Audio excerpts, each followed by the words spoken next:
What Pluribus is really about is conformity. That's what it's really about. Corporations as well.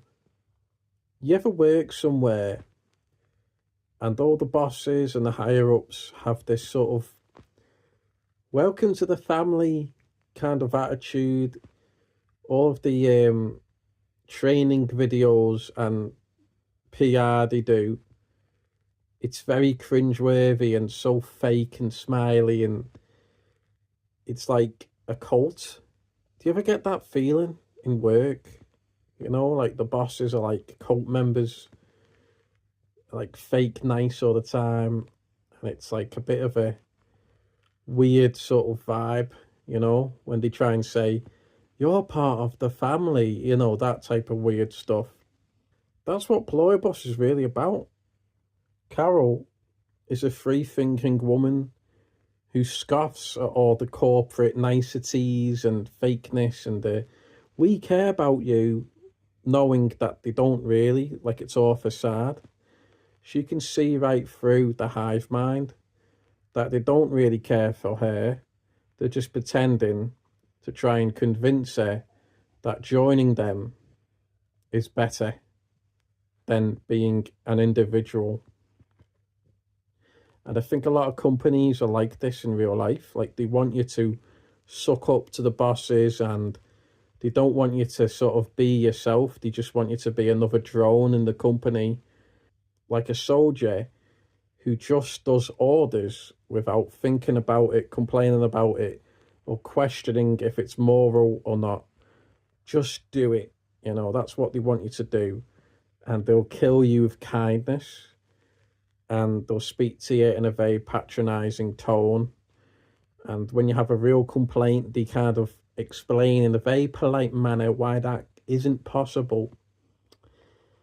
It's corporate nicety, fakeness, and she can see right through it.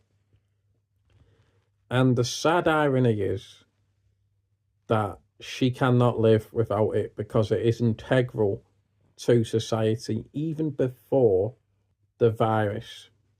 Because a lot of society does function like this. It's like comply or die, you know. The government as well, like it's all fake. We do this for you, for your benefit, but really it's never for your benefit.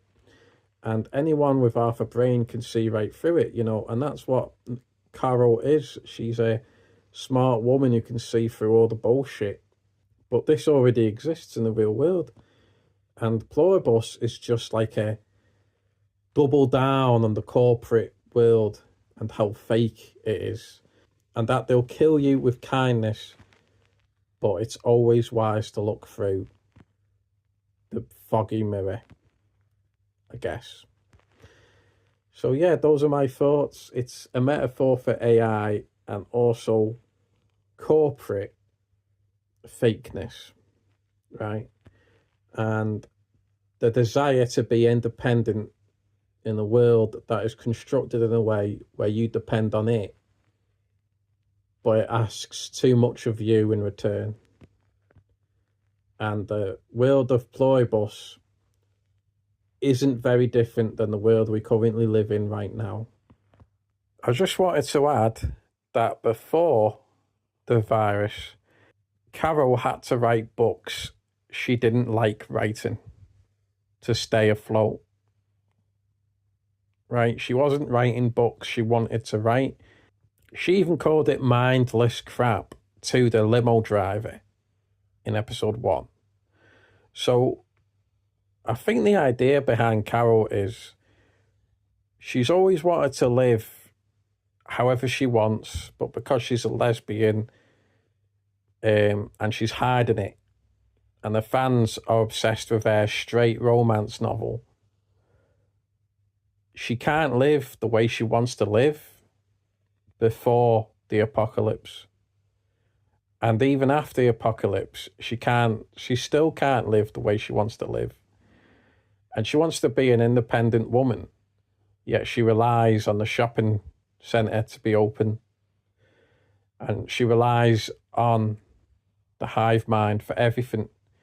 even though she wants to be independent. Without them, she probably would die, starve to death, or dehydrate. She wouldn't have any food. They are looking after her, but she doesn't want to be looked after. And that is a cruel metaphor for the world in which we live in. You don't want to get up at 6 in the morning every day to work a job you hate with people you might not like. But you have to. Unless you want to be homeless, which no one wants. So you have to go into work every day, every Monday to Friday. And get the weekend off, 2 pissy little days and a week holiday if you're lucky. And it's grim. It really is. And the world of Pluribus is like a cruel version of that.